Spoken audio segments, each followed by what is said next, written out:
Broadcasting live from an Airstream somewhere in Tornado Alley, bringing you the people, places, and stories from the Panhandle to the Red River. This is your Only in Oklahoma show. And welcome to the show. On this episode of the Only Man in Oklahoma show, Harley not only proves he doesn't really need me around again, but he's got a soft spot for double chocolate cupcakes. When he gets to talk to Shollie from Shollie Sweets in Chickasha, Oklahoma, I'm Brett. And I am Harley. I'm back. Well, no, I'm back again. You never really left. Well, I know, but I've kind of been on the part-time schedule lately. Dude, we've been busy. We've been super busy. So this weekend, we flipped flapjacks for charity. And sausages for charity at the Christmas Carol 5K. And then we did the Christmas parade. With the kids, with the kids and the snowball fights, which I thought that was a ton of fun. I'm really, really excited about that part of the whole thing. I had no idea how much fun that would be, and it was a blast. So there were a lot of people packed in that very small area for the snowball fight. And if you're listening to this at the time that it releases, you'll probably realize there isn't any snow on the ground. No, there's not. And you also realize if you've seen any of the pictures that were posted, or if you were there, not all adults were supervising. There were some adults in there getting their hands. I saw a couple kids getting pegged by adults that they didn't know. I'm certain of it. It was a lot of fun, though. Yeah, a lot of fun. I was super impressed with the effort that Chickasha went to have a snowball fight in Oklahoma when there's no snow.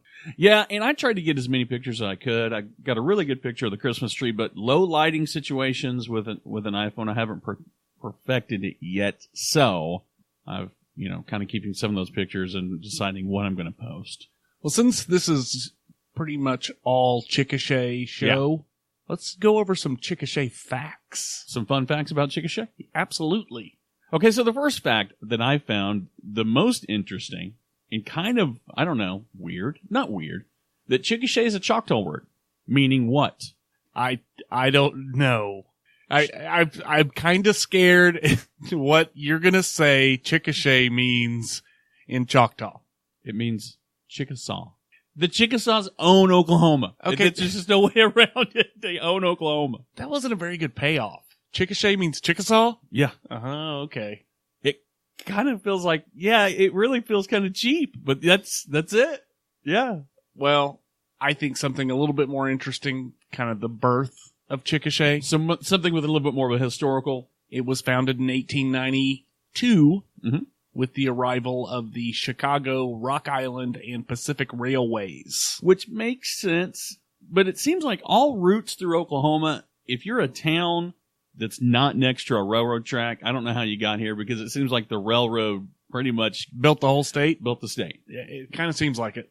So moving forward, during World War II, Chickasha was home to the Wilson and Bonfils Flying School. Now, back in October of 1941, cadets began training here to become U.S. Army Air Force pilots. Now, more than 8,000 cadets trained here. Really? I had no idea. That is a lot of flying. That's a lot of flying. We do have an airport. It is tiny. Mm-hmm. They do some parachuting here, but I did not know that this was home to... Do they do parachuting? Didn't they have a little bit of a parachuting mishap? I mean, I'm not trying to... I thought they Are you throwing shade at Chickasha? No, I'm not. I don't know. But I thought somebody missed the mark out there. I know that occasionally I see somebody falling out of the sky very slowly in and around the Chickasha area. Well, I didn't know if they, had opened a pavement pizza restaurant just outside of the skydiving place. But yeah. Another fun fact. There was a German prisoner of war camp established in Chickasha in 1944, and you can easily find it today because it is the home of the Grady County Fairgrounds. Now, I know a lot of metal detectors frequent the Grady County Fairgrounds, and I'm probably going to guess not only because it's a fairground, but because you never know what you might get lucky and find some artifact. It's distinct possibility. Now, something that we have talked about before, and we will talk about again, Festival of Lights in Chickasha is in the top 10 in the country for Christmas light displays. Yes. They have over 3.5 million light bulbs, and they are projected to have 250,000 people attend this year. And there are a lot of signs down the main drag that say, do not block driveway, do not block driveway. There's going to be a lot of cars coming through here. A lot of blocked driveways. A lot of it doesn't matter. Your sign is irrelevant. People will block your driveway. That's to see that many lights. Now, I remember a few years ago when we talked about the Festival of Lights as being kind of an oddity, if you remember that. I do. They've gained about 2 million lights since then. They added a few bulbs. A few bulbs. A few extra strings of lights. And it always makes me think of Clark. Well, the little flashy ones, or what, the little flashy ones aren't flashing or whatever. I can't remember. But yeah, but here's something I think is cool a little bit more for, us nerds. Okay. We have nerd facts about Chickasha? Yes. All right. And this may surprise you. Chickasha has a connection to the Marvel Cinematic Universe. I'm not buying it. Okay, actor Lee Pace. Sound familiar? Maybe, maybe not, but you may recognize him as Ronan the Accuser in Captain Marvel and Guardians of the Galaxy. I did know that. I forgot that I knew that. Yes, he's also in *Halt and Catch Fire*. He's been in a bunch of things, the Twilight Saga. But yes, he once at one time called Chickasha his home, and he doesn't anymore. Well, you know how it goes. Unless you get a water tower named after you. Most of the time, if the water tower is named after you, that means you've hit the big time. You don't live anywhere near. Ask Garth Brooks. He doesn't claim Yukon as his home. He claims Stillwater. Anyway. What? Yeah. Jackass. You give them a water tower and look what they do to you. But a personal favorite of ours. Yes. Blazing Saddles. Yes. What does that have to do with Chickasha? Cleavon Little. Sheriff Bart in Blazing Saddles was from Chickasha, Oklahoma. Absolutely. And we cannot quote anything from the movie. Not one single line. Not one line. Or we will be taken out back and shot. We will be taken out back and shot. But I think something that everybody in Chickasha can agree on, there's one person from Chickasha that's pretty famous. That is very famous for her cupcakes, cookies, beef jerky. It's Shollie from Shollie Sweets. Yeah, she plays a pretty modest baker at the Rock Island Arts Festival. You wouldn't know it. You wouldn't know it if you met her, but she's a big deal. We're going to hear from her right after this. Okay, before we go any further, where'd you get that shirt? You mean this custom-designed OnlyinOKShow shirt? Dude, the podcast is 17 seconds old. The guys over at Master Threads printed them up for us. Well, apparently not us. I don't have a Only in Oklahoma shirt. Oh, did you not get yours? Oh, and apparently a hat as well, embroidered? How is this even possible? Brett, I'm just going to say that Master Threads is an Oklahoma-based company specializing in professional graphic design and embroidery. And apparently lightning fast turnaround? Absolutely. So they had made shirts for us in the past, back in the days when we were only internationally award-winning podcasters. They nailed that order too. Well, apparently I'll have to call Jeff and the team at Master Threads myself to make it happen. But if you need local products from a local company you can trust, check out Master Threads at masterthreads.us. That's masterthreads.us. Master Threads. Today we're thrilled to have the Queen of Cupcakes, owner and operator of Shollie Sweets in Chickasha, Oklahoma. Welcome to the show, Shollie. Thank you for having me. Absolutely. Now, I'm going to start off. I'm going to throw you a curveball. I promised you I wouldn't throw you a curveball, but right off the bat, where does your name originate from? It's a tongue twister. Name. Everybody butchers it. It's okay. I just tell them it's like Holly with an S, so it's really not that hard. So my mom she heard it one time when she was younger, and she loved it, and she said, if I ever have a daughter, I'm going to name her Shollie, and it just kind of stuck. And I used to hate it when I was younger because nobody could say it, and now I love it because nobody else has my name. So that is a very awesome benefit. I used to have the benefit. My name is Harley. And it used to be that I was the only Harley I knew, and now everybody names their dog that or their daughters. So now you mentioned your mom there. Is your mom the one who got you started with cooking cakes and cookies and cupcakes? I would say she had a part in it. My mom and my grandma's. A lot of the recipes that we use here are, family recipes, pies and cookies and things that we make in our own home that we just love the recipes. And so, yeah, she's definitely one that got me started. And she actually works here at the bakery as well. She kind of does our paperwork and she works up front sometimes. So she's still very much a part of everything. And awesome. Well, can you kind of tell us how it all began, how the cookie empire started? As far as I can remember, I had lived in Colorado. I was born in Chickasha, and I had moved away, and I lived in Colorado.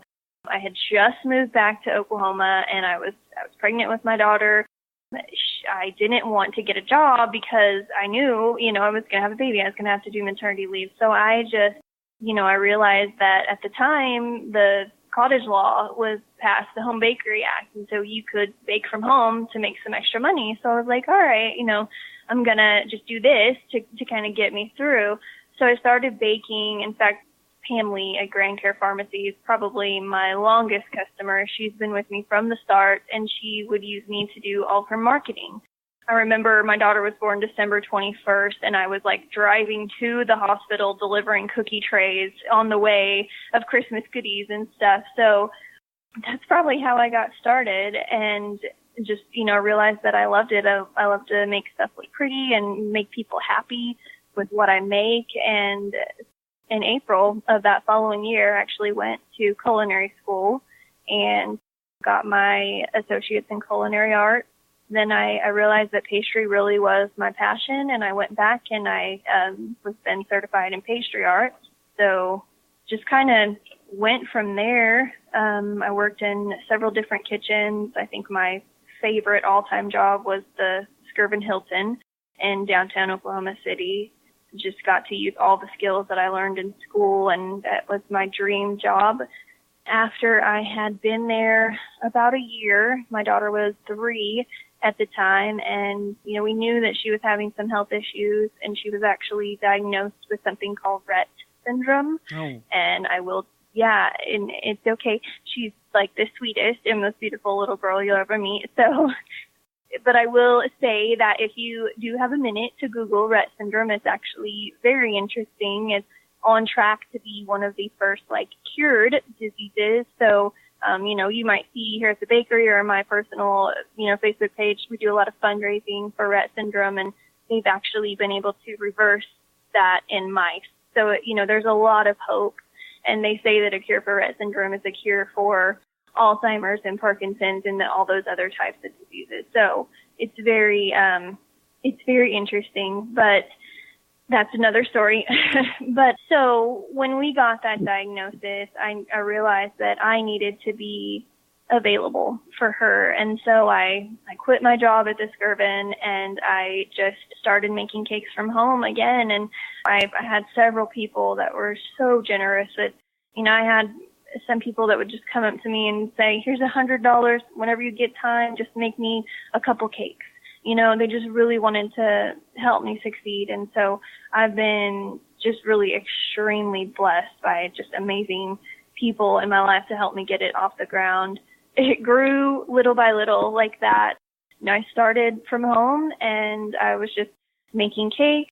I worked a few odd jobs here and there. I worked at the 50s Diner. I worked at Mid-America Christian University. And, it just eventually got to a point where I was so busy making cakes that I just had to just do that full time. Probably, I guess my big break, you could say, was actually the amazingly sweet Lorene from Bistro Lorene asked me if I would come into her kitchen and make desserts for her restaurant. And that's kind of how I started in the commercial industry, was making cakes for her. And then I think it was Dakota's and Blanchard, and then I think it was Interurban, and then it was A&E, and then it was Munoz, and then it was Giuseppe's. So we, at one time we had 5 restaurants.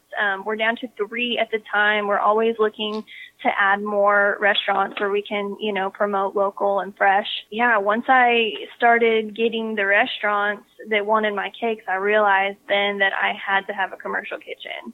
So I I had kind of been looking around, but it was really kind of amazing when it happened. I knew it was the right time. Everything just fell into place. We found this building. I found equipment at a great price, and it all just kind of fell together, and it just took off. I mean, people seem to love everything, and we're really just very, very fortunate with amazing customers. And well, I'm going to have to point out that I think maybe your customers might be the lucky ones as well. You guys you've won several awards recently. 2019 Sweetest Bakery in Oklahoma, and that was also 2018. Is that correct? Yes.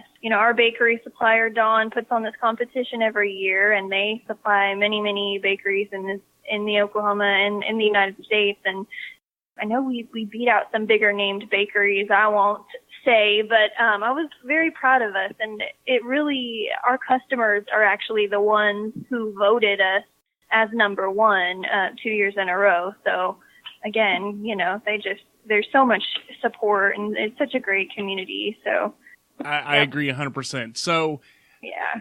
As far as your menu goes, I encourage everybody listening to go look at your Facebook page. It makes me want to eat my computer, but it's cupcakes, it's custom cakes, it's cookies. Mm-hmm. But the weird one, the one that has to be the question that everybody asks, how is beef jerky on the list? Because it's so good.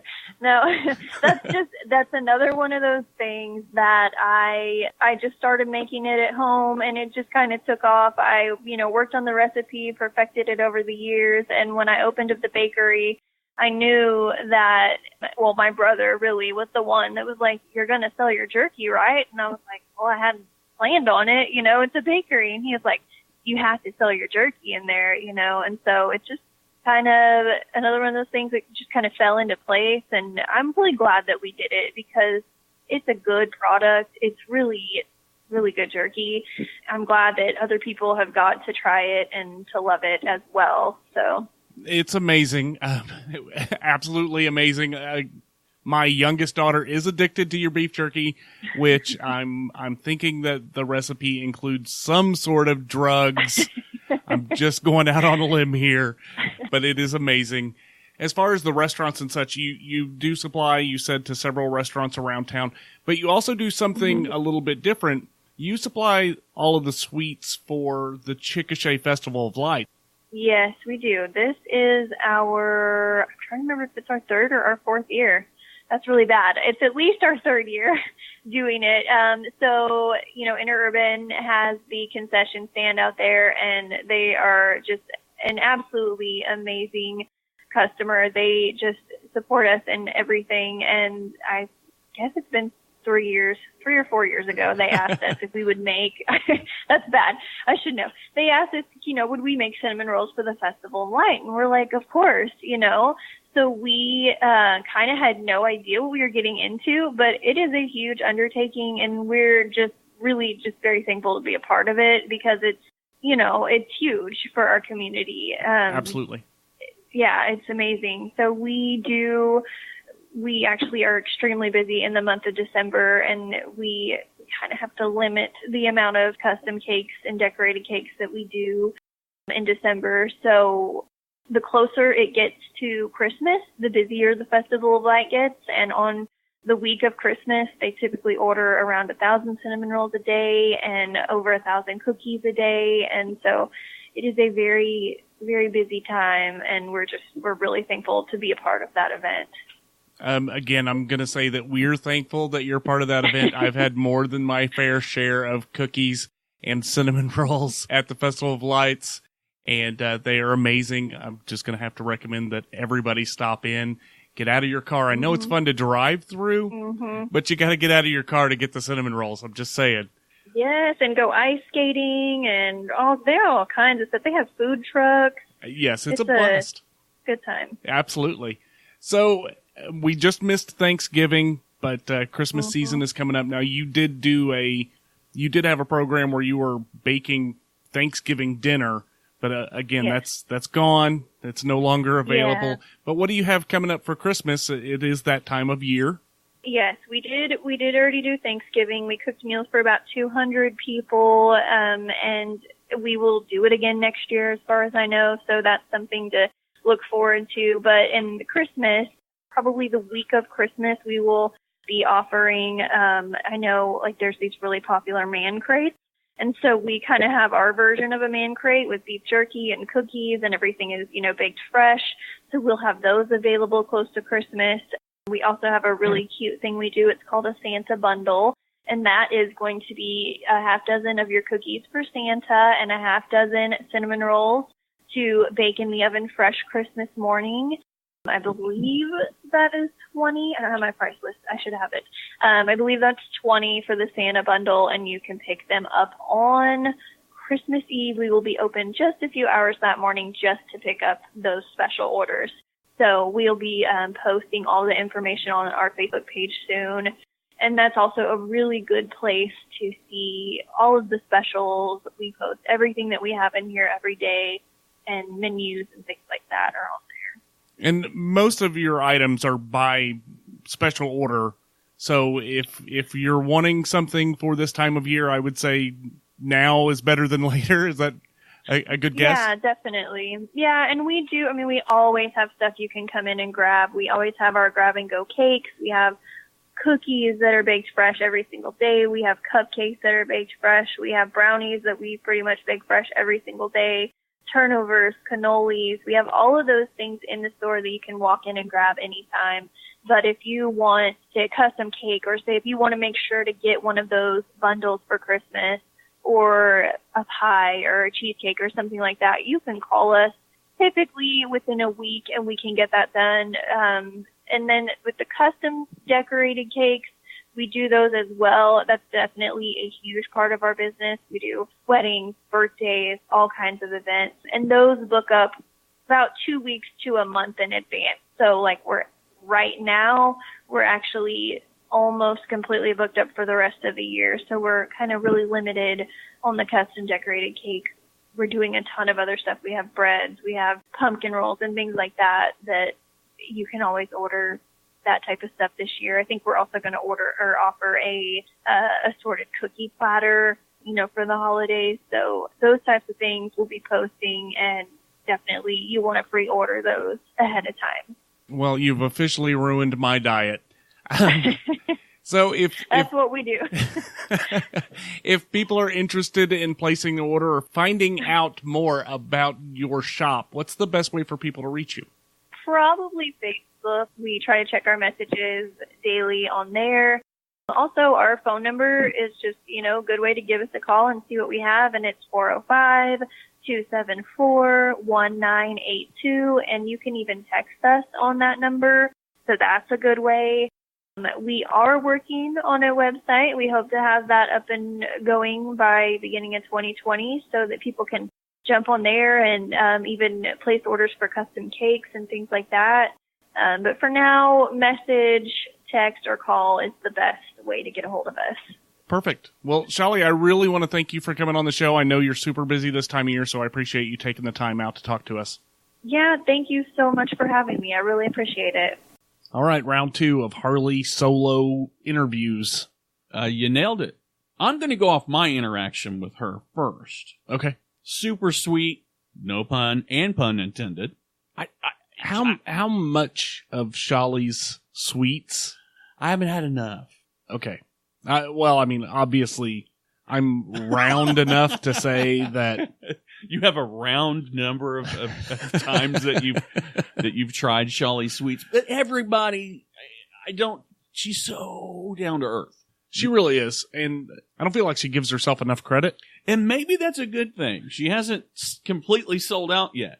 You mean she hadn't moved off to L.A. and Right. She hasn't got her name on the water tower and moved to L.A. and, is selling her sweets on the Paramount lot yet. But, she's just a great person, sweet, loving, kind, and supports a great cause as well.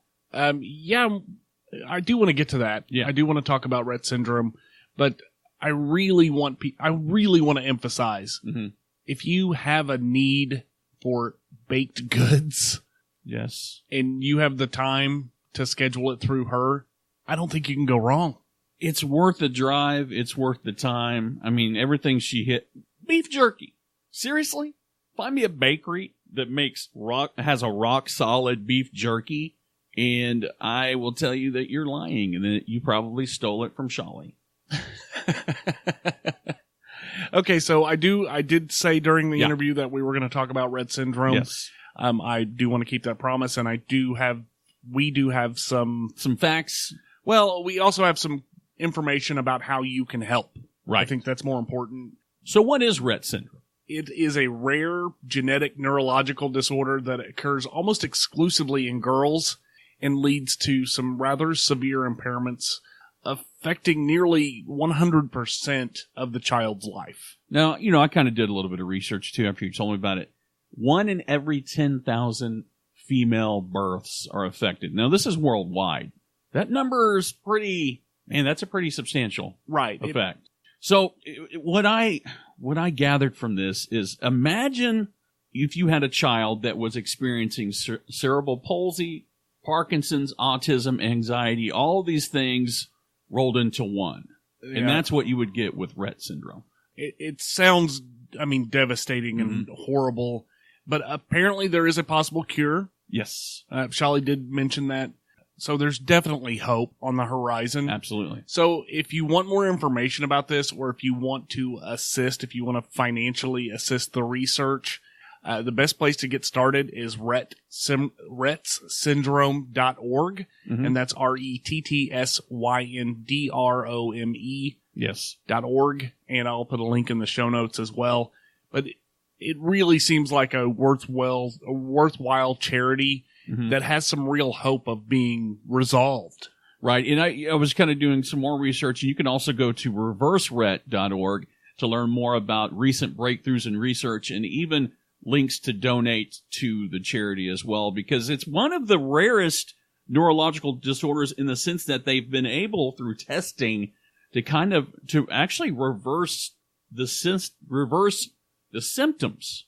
Right, which is rare. Yeah. Most cures only preemptively cure. Right. And they don't reverse a lot of the negative attributes of somebody who already has it. So, well, definitely check it out. Worthwhile cause. If you can't get to Shollie, which I'm sorry if you can't, we'll give you the address. We'll tell you how to get there. Links in the show notes for that as well. Well, we are off to another event, I'm sure. Yes, soon. Always something. Because there's always something going on in Oklahoma. But this has been the Only in OK Show. I am Harley. And I'm Brett. And we're out.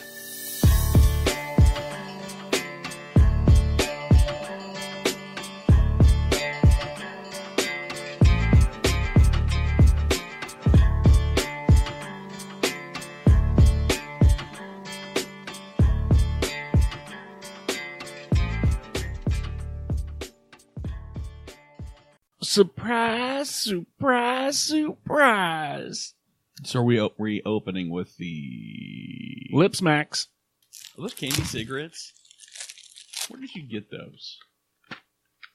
Illegally? Because I don't think you can even buy candy cigarettes anymore. I got these at the Candy Native American Smoke Shop. Oh, really? Mm-hmm. I don't really have anything.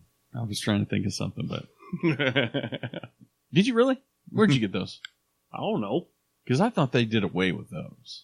I bet you could really probably sell those to somebody. Oh, candy cigarettes. Oh, but it's still better than candy corn. Pack a Roundup. Are you really offering them to me? I'll trade you a candy that'll take you to the moon and back for one of your candy cigarettes. That's good. All right. Welcome. Welcome to the show. Willkommen, mein Freunde. All right. Mein Freunde? Mein Freunde. My friend. You know what I'm saying, man? All right. Ready? All right. I'm going to do it this time. Ready? Dude, I'm functioning on no sleep. Okay. Here we go. 3, 2, 1. All right. So moving a little bit farther forward, during World War II, Chickasha was home to the Wilson and Bonfuls